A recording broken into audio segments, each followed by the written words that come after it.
transfer to C, D, and N gates.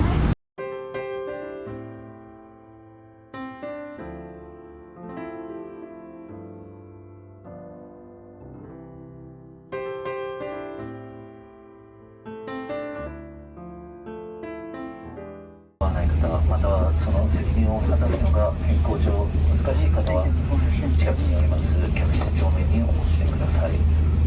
他の席をご用意いたします。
Alright guys, we just made it. Japan landed. They got this new clearing process.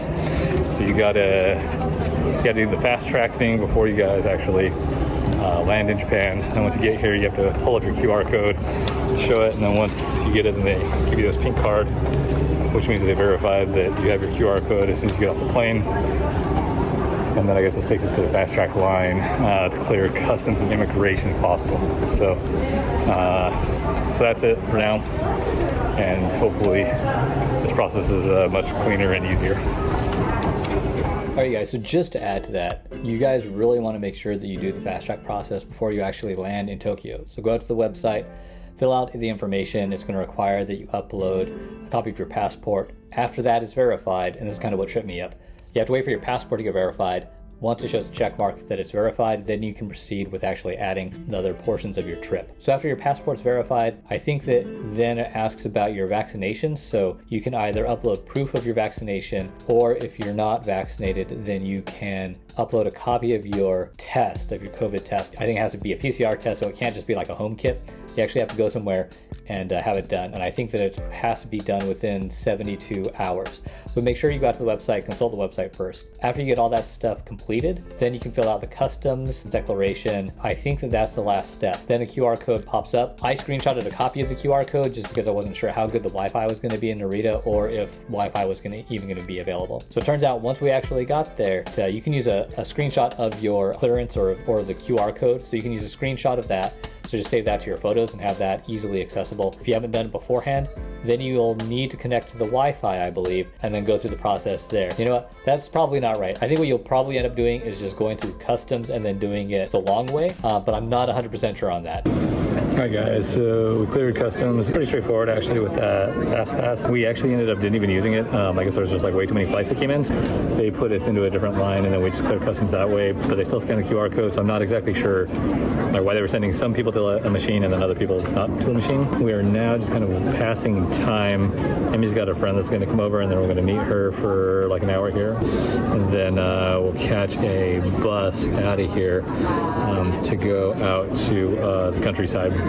When you come out in Haneda, at least that's where we landed, was Haneda. Narita's obviously going to be different, but there's going to be like a place where you can buy bus tickets. The bus can be a convenient alternative to riding that subway, and of course we still have the JR Rail Pass to use the bus just because we'll be up in the countryside visiting our parents for a couple days, and then we'll use that JR Pass when we catch the Shinkansen, and we'll want to activate it that day at the train station instead. So okay, so just another point of clarification. We have the JR Rail Pass, but the JR Rail Pass essentially starts from the first day that you use it until the end of that period. there's a couple of things to keep in mind that are kind of important with that. One is, for our situation, because we were going out to the countryside first, we didn't want it to be counting that time against us. So that's why we ended up taking the rail pass and then not redeeming the coupon or the voucher until we actually came back into Tokyo. So if that's kind of what you're going to be doing too, then that's something that you'll want to think about. The other thing that to remember is there's only certain stations that can convert that rail pass from the voucher to the actual rail pass itself. You'll want to make sure that you figure out which station that is and then go redeem it there. Then we ended up doing the 7-day rail pass. So the rail pass would start on Monday, but then it rolls until the next Sunday. So again, we redeemed it or we started it on Monday, but it's only good until that following Sunday. So that's really 6 days, not 7 days in my mind. So it's the same thing if you guys end up doing the 14-day pass, and let's say that you're starting on Monday, then it's going to end on the Sunday preceding that, or at the very end of that 2-week period. So just keep in mind that it's really kind of like more of a day less than what's actually rated. So as you guys exit customs, you come out here and this is like the main exit for Haneda Airport for the arrivals. You see a lot of people standing around waiting for people. And then if you come over here, then you have all these different signboards, and over here on this side, you got this thing that says bus tickets. And then if you wanted to catch the monorail is over there. And what? Oh yeah, and the KQ line is over here. So lots of different options. There's a lot of people that can help out too, and there's a couple places where you can buy like your SIM cards if you were going to do that, or if you wanted to like send your luggage to a different place, to a different location. We've also done that before. Yeah, and then if you're going to send your stuff, your luggage, it's called Takayubin, and it's a pretty cheap service. We've used it to send our bags to like Emmy's friends' houses, for example. So like if we were going to go out and go to like Tokyo or something, or go do some other stuff, then we would send the suitcases, and then we would just have like our backpacks, and then we would go over there and then pick up our bags from our friend's house. And I think they send them to hotels and they send them to other places. So it's convenient. It's like really, really cheap if it's just going from like the airport to Tokyo. So if you guys have like a couple day trips planned outside of Tokyo initially when you land, then that would be something you would want to take advantage of, using that Takayubin service instead. Just make sure that the destination that you're sending it to is like coordinated so that they are going to be aware that it's coming their way. So here we are, Air Lawson. It's like 1,000,000 degrees. I don't know what the deal is. It's super, super hot today. It's like 70 degrees outside.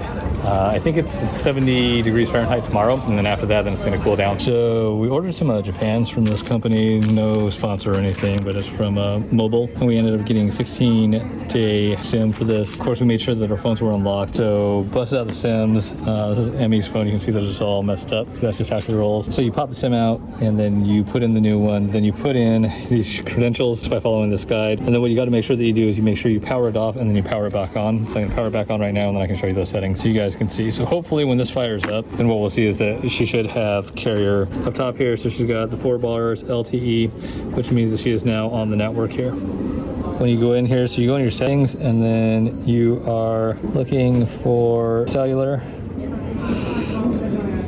Then you go in here, and then you have cellular data network, and then in there, then you're just putting in your credentials and cellular data, and then an LTE. At least on an iPhone, I don't know how to do it on an Android, but and they give you all that stuff here, just like the English setup guide. Only other tip that I would have for you guys is just make sure that you guys like put your SIMs somewhere safe, your other two, from your other phone. So what I did was I just took the old packaging right here, and then I just put the old SIMs in here, and then those will just roll with us separately. So yeah, hopefully that kind of shed some light. Oh yeah, and then also still need like one of these. So what we did was actually when we were in here, over here at the Lawson, we just asked the guy like if they had a SIM card poker that we could use, and he actually just loaned us this. So that's one of those things I love about Japan. You can ask people, and then they'll be willing to help you. So if you do this, don't be a dick. Make sure you give it back to them, so it can help out the next person.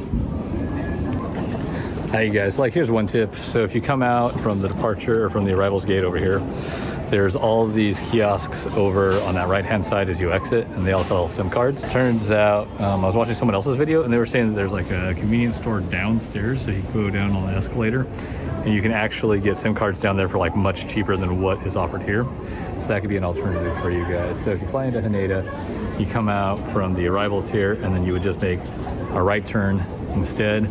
You go past all these places that offer SIM cards, and then you can go down that way. And then for us, we did SIM cards this time, but we usually rent the mobile hotspot. So this will actually be kind of a good test for us over the next couple of weeks to see whether or not the SIM card data is enough. We'll be trying to use Wi-Fi as much as possible, and then SIM card to supplement the data as well. If you do catch the bus, make sure that you are catching the correct bus, because you'll have buses that are going to different locations, all departing from the same stop. So always make sure that you're double checking which bus stop it is and that it's at the correct time, because they will be coming in literally maybe 1 to 2 minutes before they depart, and they'll be on time.